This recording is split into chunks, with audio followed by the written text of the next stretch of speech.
কেৰিয়াৰৰ আৰম্ভণি মাত্ৰ 20-22 বছৰ বয়স তাতে যদি এটা গভৰ্ণমেণ্ট চাকৰি আৰু দৰমহা যদি এটা ভাল এমাউণ্টৰ হয় ওয়াও কি ধুনীয়া লাইফ নহয়নে বাৰু হেল্ল' বিউটিফুল পিপল নমস্কাৰ অসম কেনে আছে আপোনালোক ইতিমধ্যে মই মোৰ 5টা ভিডিঅ'ত ভালেখিনি আপোনালোকৰ পৰা মৰম পালোঁ 30 ডে চেলেঞ্জৰ আজি 6 নম্বৰ ভিডিঅ'টোলৈ আপোনালোকক স্বাগতম আৰু যিসকলে মোৰ ভিডিঅ'ৰ বিষয়ে ভালদৰে নাজানে তেওঁলোকক কৈছোঁ প্লিজ এবাৰ মোৰ 30 ডে চেলেঞ্জটো ডেছক্ৰিপশ্যনত ভিজিট কৰক আৰু ছাবস্ক্ৰাইব কৰিবলৈ নাপাহৰিব কাৰণ মই প্ৰতিদিনে এটা নতুন ভিডিঅ' বনাওঁ আৰু ইউটিউব তাৰে আৰু ফেচবুকত মই পাব্লিছ কৰোঁ এই ভিডিঅ'ৰ দ্বাৰা মানে তোমাৰ কি লাভ হ'ব এই ভিডিঅ'ৰ দ্বাৰা মই বিভিন্ন ধৰণৰ জীৱনত সফল হোৱাৰ নতুন লেসন আপোনাক দিওঁ বিভিন্ন মোটিভেশ্যন ষ্টৰী তাৰ পিছত প্ৰেক্টিকেল এক্সামিনেশ্যন আমি দিওঁ গতিকে আমাৰ ভিডিঅ'ত আপুনি ছাবস্ক্ৰাইব কৰিলে নিশ্চয় লাভান্বিত হ'ব বুলি আমি আশা কৰোঁ আৰু মোৰ নাম বিজয় এছ বাবা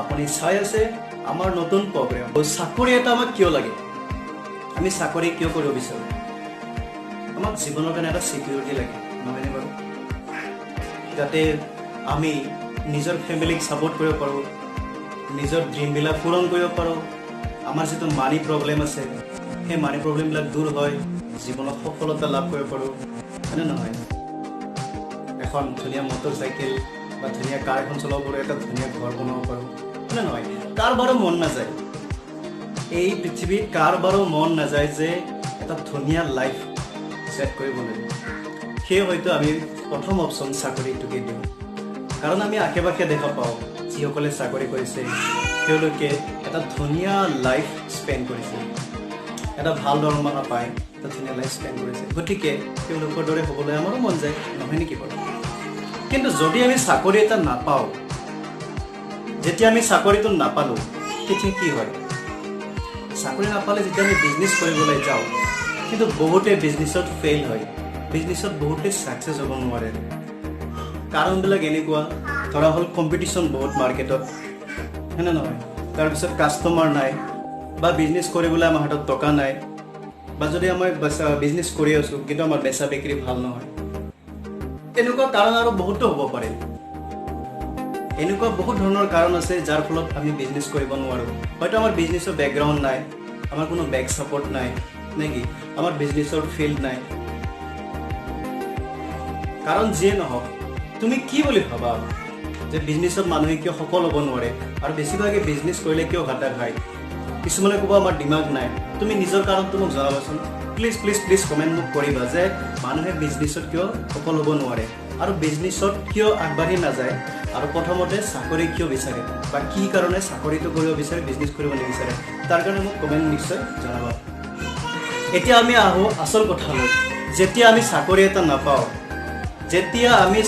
এটা নাপাওঁ আমি কিয় বিজনেছ কৰিব নোৱাৰোঁ বা অন্য কাম কৰিলে আমি কিয় সফল নহ'ব চাকৰি পৰিৱৰ্তে যেতিয়া বিজনেছ কৰিবলৈ যাওঁ আমি সফল নোহোৱাৰ প্ৰথমতেই হৈছে কি চাকৰি এটা কৰিলে তুমি কুইক ৰিজাল্ট পাবা কুইক ৰিজাল্ট মানে তুমি চাকৰিত জইন কৰা এমাহৰ পিছত তুমি দৰমহা পোৱা ষ্টাৰ্ট হ'ব মানে কি তুমি চাকৰিত জইন কৰাৰ লগে লগে সিদিনাৰ পৰাই তোমাৰ দৰমহা ষ্টাৰ্ট হ'ব মানে তোমাৰ আৰ্নিং ষ্টাৰ্ট হ'ব যদি তোমাৰ 30,000 দৰমহা হয় দিনটোত তোমাৰ কিমান হ'ব নহয় গতিকে দিনটোত তোমাৰ 1,000 টকা এটা আৰ্নিং হ'লে নহয় তুমি চাকৰিত জইন কৰিলে তোমাৰ 1,000 টকা আৰ্নিং হ'ল তাৰপিছত মাহৰ মূৰত তুমি পেচেক পাবা হয়তো তোমাৰ একাউণ্টত জমা হ'ব যিকোনো প্ৰকাৰে তুমি মাহৰ মূৰত পাবা হয়তো কেতিয়াবা এমাহ দুমাহ দেৰি হৈ যাব পাৰে সেইটো বেলেগ কথা কিন্তু তুমি দৰমহাটো পাবাই মানে কুইক ৰিজাল্ট তুমি চাকৰি কৰাৰ এবছৰ ভিতৰতে হয়তো তোমাৰ মন পচন্দৰ বাইক এখনো তুমি হয়তো কিনিব পাৰিবা নেকি তাৰপিছত কাৰণ তোমাৰ চিন্তা নাই আৰু ইমান বছৰ চাকৰি আছে ইমান বছৰতে তুমি ৰিটায়াৰ্ড হ'বা হয়নে নহয়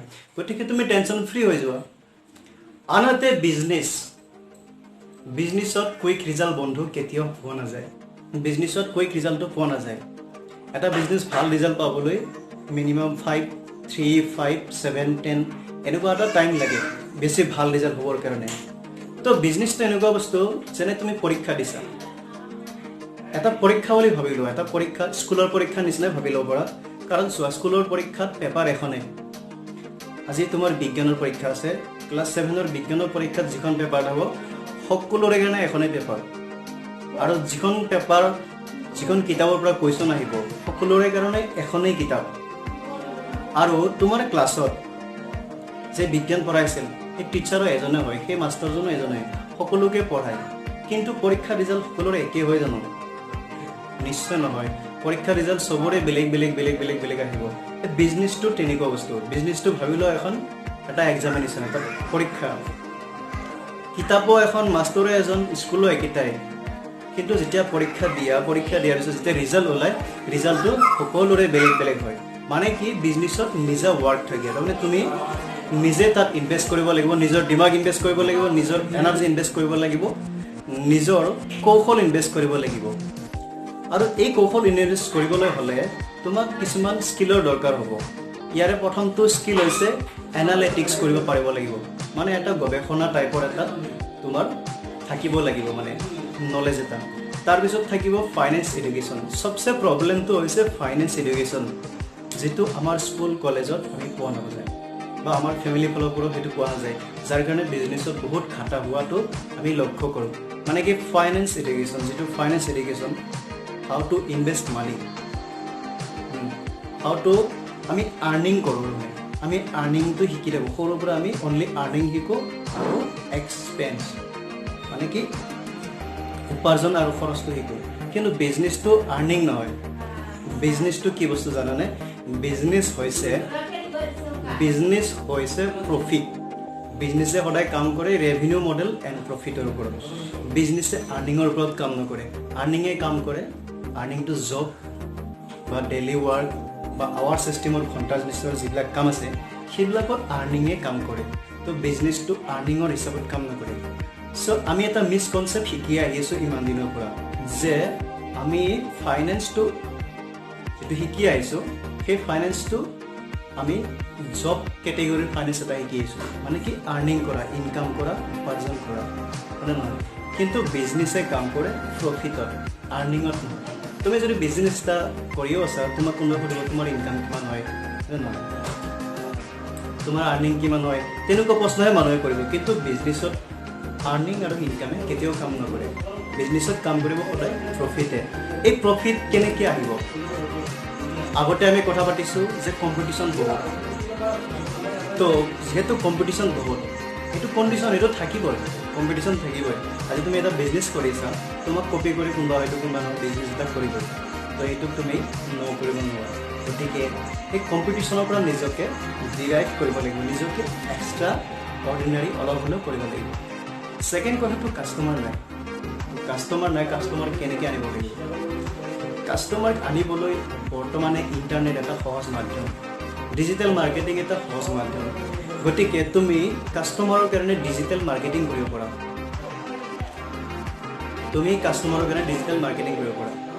তাৰপিছত হৈছে টকা নাই। মানি লৈছোঁ টকা নাই। যদি একেবাৰে জিৰো, টকাৰ জ্ঞান নাই, তুমি বিজনেছ কৰিব নালাগে।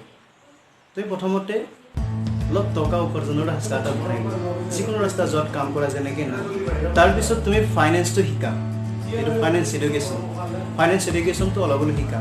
এই ফাইনেন্স এডুকেশ্যনটো তুমি, মই কোৱা নাই যে তুমি কোনোবা স্কুলত গৈ শিকা, কোনোবা কলেজত গৈ শিকা আৰু তাক কৰ্চ কৰিব লাগিব, ন। ফাইনেন্স ৰিলেটেড বহুত কিতাপ পোৱা যায়, বহুত ভিডিঅ' পাবা, তুমি ইউটিউবত ফ্ৰী ভিডিঅ' বহুত পাবা, তাৰ পৰা তুমি শিকিব পাৰিবা। তাৰপিছত বেচা বিক্ৰীৰ হাৰ, এই যে বেচা আৰু বিক্ৰীৰ হাৰ, গতিকে তুমি তাৰ কাৰণে প্ৰডাক্ট চিলেক্ট কৰিব লাগিব।